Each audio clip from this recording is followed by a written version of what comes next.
Salomon, connais les dieux de ton père. Les dieux qui m'a pris dans la pauvreté. Les dieux que la Bible dit de la poussière, il réduit les pauvres.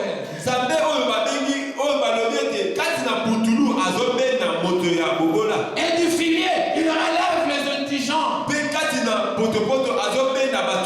Pour les faire asseoir avec les grands. Connais ce Dieu-là. Les dieux des miracles. Les dieux qui m'a protégé entre les griffes des lions. Les dieux qui m'a rendu vainqueur devant Goliath. Salomon connaît les dieux de ton père. Ce n'est pas n'importe quel Dieu. C'est le Dieu qui pourvoit. C'est le Dieu qui bénit. C'est le Dieu qui relève. C'est le Dieu qui nous soutient. Alors la première des choses, connaître ce Dieu-là. Il sera avec toi. Il va te soutenir. Alléluia. Tu ne peux pas servir Dieu si tu ne le connais pas. Et le servir bien. La première des choses, il faut le connaître. Connais le Dieu de ton père. Et il va ajouter, et serre-le d'un cœur dévoué. Mais bien aimé, l'important ce n'est pas de servir Dieu. L'important ce n'est pas de venir seulement à l'église. L'important ce n'est pas de chanter, ni de prêcher, ni de donner les offrandes. Mais ce qui est important, la manière dont nous servons les gens. Alléluia. Serre-les d'un cœur dévoué. Un cœur ouvert. Et une âme disposée. Parce que ce que Dieu nous demande premièrement, c'est la disposition de nos cœurs. Dieu n'a pas besoin de compétences. Dieu ne cherche pas tes talents. Ce qui impressionne Dieu, c'est notre cœur. La disposition de notre cœur. C'est pourquoi quand il a choisi David, la Bible dit, Dieu a choisi David, l'homme selon son cœur. Dieu a vu le cœur de David. Dieu n'a pas vu les compétences de David. Dieu n'a pas vu les talents de David. Mais Dieu a vu le cœur. Parce que Dieu est celui qui choisit et qui capacite. Alléluia. La première des choses, un cœur dévoué. Tu ne peux pas servir Dieu avec un cœur partagé. On ne peut pas servir Dieu avec une âme qui n'est pas disposée. Alléluia. C'est pourquoi on va remarquer qu'il y a des gens, même nous là qui tenons là, les pipites là, ça ne me rassure rien.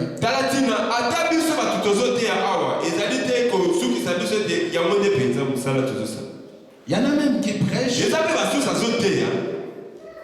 Au lieu de venir édifier, et il vient pour faire autre chose. Alléluia. Non, c'est le cœur. On dit les bons cœurs font de bons prédicateurs. Alléluia.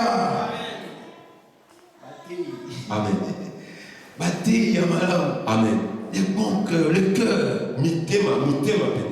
C'est que Dieu nous demande premièrement nos cœurs. Avec un cœur pur. On ne peut pas les servir avec un cœur impur. Mais avec un cœur pur.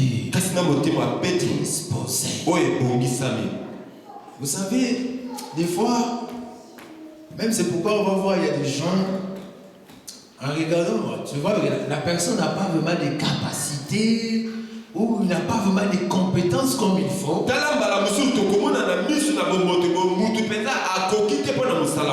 Mais tellement il a un cœur et une âme dévouée.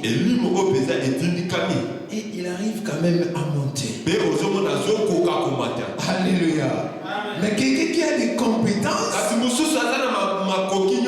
des qualités, tellement le cœur n'est pas bien, il n'arrive pas à faire quelque chose. Et celui qui est discipliné, il peut manquer de compétences, mais il peut arriver à cultiver des compétences. Un homme compétent, indiscipliné, un cœur partagé, il ne fera rien, même s'il a des compétences. C'est pourquoi Dieu a besoin premièrement de nos cœurs, la bonne disposition de nos âmes, bien les servir. Alléluia. Il y a autre chose, c'est la négligence encore. Si tu ne connais pas Dieu, tu vas le servir avec négligence. Parce que tu ne connais pas le Seigneur. La Bible dit celui qui sait faire le bien et ne le fait pas commet un péché. C'est ça la négligence. Tu sais que je suis capable de faire ça, mais tu ne veux pas le faire volontairement. C'est la négligence. Et là tu commets un péché. Et on arrive à négliger l'œuvre de Dieu parce qu'on ne connaît pas bien ce Dieu. Alléluia. Si on connaît bien Dieu, tu ne vas pas négliger son œuvre. Alléluia. Et d'ailleurs la Bible dit maudit soit celui qui fait avec négligence l'œuvre de Dieu. La négligence. Alléluia. Amen. Alors je crois que il y a l'air. Donc je m'arrête. Mais pour conclure, et dans le livre de Hébreux 6:10, la Bible dit Dieu n'est pas injuste pour oublier votre travail. Tout ce que tu fais, le Seigneur te récompensera. Alléluia. Le Seigneur te récompensera. Quand tu as aussi cette connaissance, ça va aussi te motiver à servir les autres. Alléluia. L'apôtre Paul a dit travaillez de mieux en mieux, sachant que votre travail ne sera pas en vain. Dieu est celui qui rémunère. Alléluia. Il y avait, je me souviens, un pasteur qui prêchait, il a donné l'exemple d'une femme qui était morte et après ressuscité. Et bon, elle racontait tout ce que le Seigneur lui avait montré. Elle a dit, on lui montrait un film quand elle était à l'âge de 6 ans. Ce qu'il faisait à l'église. À l'âge de 6 ans. Il soyait, je crois, il faisait quoi? Il s'occupait un peu des vieillards, donnait des mouchoirs, des choses comme ça.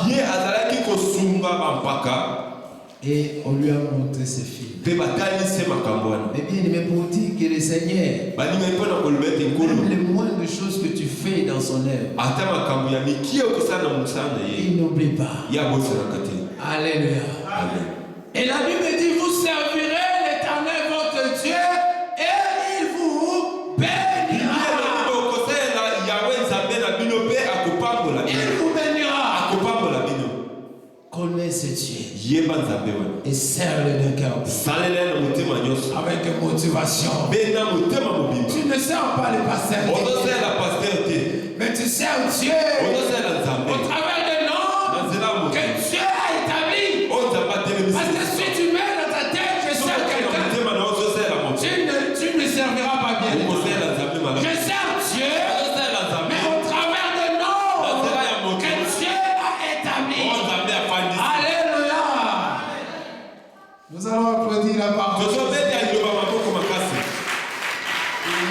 Alléluia. Amen. Hein? Amen. Que la gloire soit rendue à notre Dieu. Vous savez, si je me suis précipité pour monter, c'est parce que je suis touché par ces messages. Vous savez, ça fait 2 dimanches. Le dimanche passé, on avait l'évangéliste Patrice qui nous a prêché la parole. Et aujourd'hui, l'homme de Dieu, mon ami, c'est vraiment un ami en moi. Vous savez, je n'ai pas vraiment d'amis, mais lui, c'est mon ami. Amen. Amen. Donc, le serviteur de Dieu nous a prêché. Et si vous avez bien capté ce message, il nous parle toujours des messages évangéliques. Amen. Et par là, moi, j'ai écouté vraiment la voix de Dieu. J'ai compris l'appel du Seigneur. J'ai compris le message de Dieu pour cette église. C'est-à-dire, j'ai senti que le Seigneur nous appelle à les servir. J'ai senti que le Seigneur nous appelle à rentrer dans l'évangélisation. Amen. Amen. Vous savez, il nous a parlé de cette femme des Samaritains qui était en face de Jésus. Et la femme ne connaissait pas que c'était Jésus qui était en face d'elle. Amen. Amen. Et Jésus lui dit, si tu savais celui qui te parle. Et quand la femme a pris connaissance que c'était Jésus, elle ne sait pas, comment je peux dire, donc elle a pris connaissance que c'était Jésus qui me parlait. C'est-à-dire, elle a vu Jésus, elle a rencontré Jésus. Et la femme n'a pas resté la bouche fermée. Elle a vu Jésus.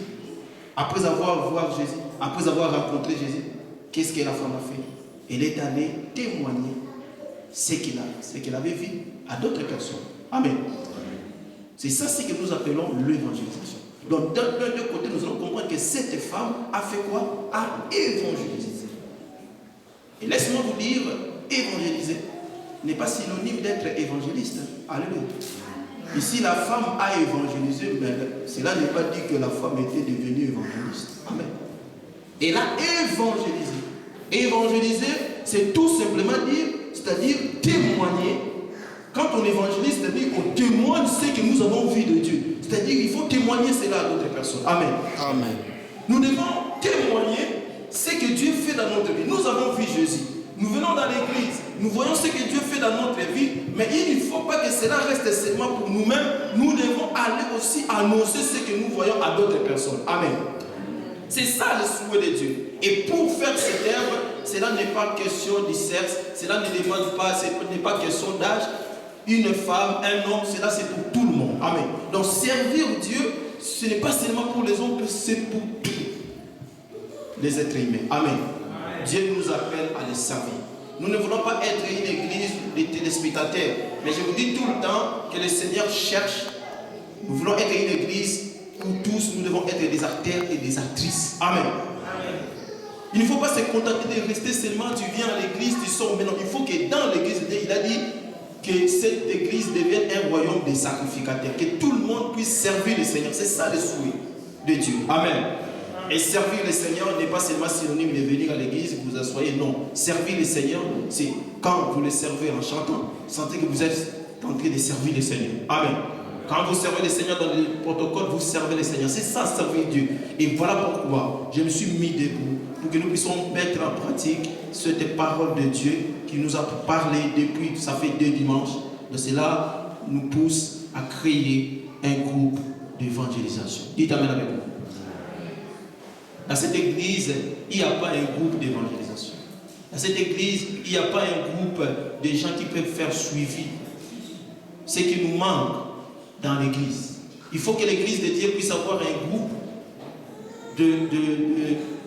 merci l'homme de Dieu. Un groupe d'évangélisation. Les gens qui vont faire partie de ces groupes avec le pasteur pour que nous puissions évangéliser. Cela n'est pas question vous pouvez être des sœurs, de frères. C'est pour tout le monde. Avec le pasteur en tête, nous allons nous organiser pour faire partie de ces groupes d'évangélisation. Je vous ferai voir qu'est-ce que nous allons faire.